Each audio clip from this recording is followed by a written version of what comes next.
Ako nga pala si Kenneth and welcome to Brother JK TV. So ngayon, nandito ako sa Shopee. So ito po yung Gigawork K30 Gaming Keyboard mula sa seller na Morgan Star. So yan, dati siyang 919, then nag-sale, naging 720. Pero nakalas pa ako. Nakuha ko to sa halagang 697 pesos dahil ginamit ko siya ng shipping voucher. So yan, nakalas ako ng 40 pesos, then niredeem ko rin po yung 23 na Shopee coins ko, kaya nakalas ako ng 23 pesos. Then nakakuha pa ako ng 72 coins. So yan, after 4 days dumating sa akin agad tong item. So simulan na natin guys yung pag-unbox nito.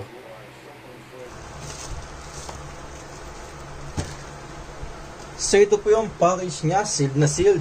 So meron pa siyang bubble wrap, then may sticker pa siya ng details dito. So gugupitin natin to.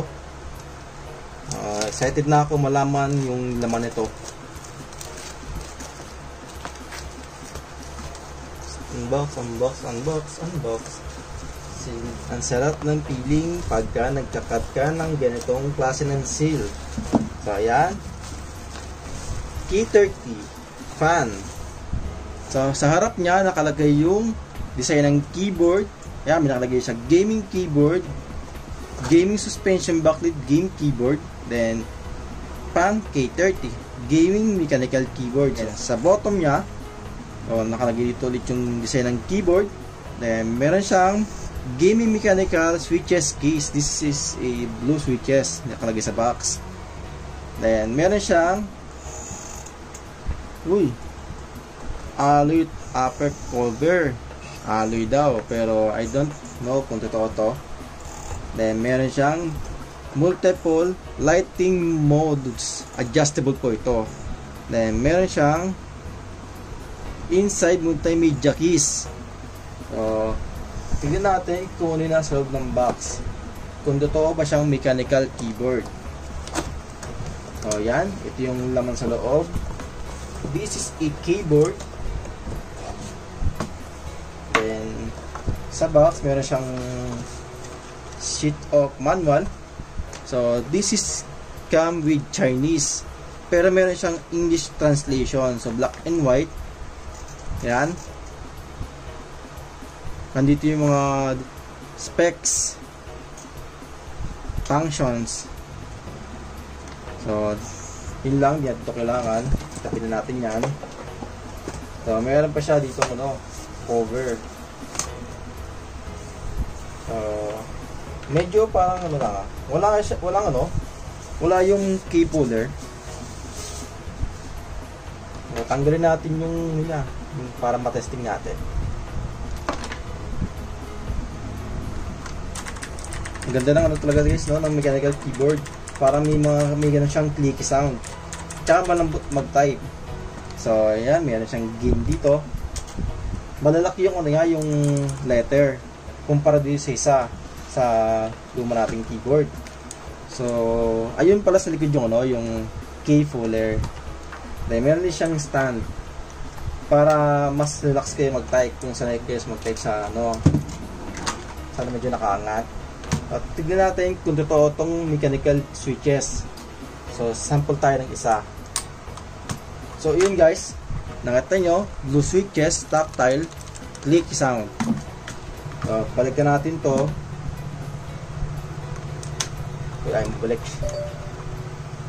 Patay, yun, nabalik siya. Balikan natin itong key puller kasi baka mawala o masira o bali. So ayan. So test natin gamitin kung maganda ba yung pakaramdam pag nagta-type sa 720 pesos na keyboard, kasi sa mga usually mga more than 2,000. So ganun kamahal yung mga mechanical keyboard, more than 1,000. So ito under 1,000. So maganda guys, yung ilaw niya. So kung napapansin nga, meron siyang white sa first row, sa second row orange, then green, red, blue, violet, then meron ding ilaw yung game. Meron din siyang indication dito. So ito yung big sabihin nito, numlock. Yan, meron din siyang caps lock. Yon, caps lock. Then, ito yung scroll lock. So, yan. Sa color naman niya, so, ito yung number 1. Napapalitan doon ng kulay ito. So, meron siyang 8 modes. So, para mabago natin yung pindutin natin itong function, then scroll lock. So, 2, 3, 4, 5, 6, 7, 8 yung control. Then, pwede mo rin siyang hinaan o lakasan. Yan, o. Parang meron siyang number 1 eh. Yan, parang nagpa-flash siya. So, parang ito yung number 9 niya, sorry. Ayan. Ang di lang napapalitan ng modes is itong game logo. So, nananatiling white siya. Sa build quality naman, hindi siya braided. Siyempre nga naman, wala natin i-expect sa halagang 720 pesos sa keyboard na mechanical pa. Hindi siya braided, pero okay na rin. Hindi ko lang alam kung saan to. Then sa, ano nga, yung pinaka-design niya talaga sa quality, hindi siya totoong alloy. So, plastic lang po ito. So, naloko ako doon. Pero okay lang.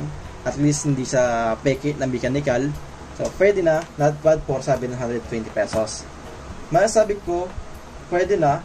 So, kaya ko na naman siya binili para sa aking work from, kasi pag madilim sa kwarto ko, hindi ko nakikita yung letter. Siyempre madilim. Kaya ko siya binili. Not for gaming talaga ito.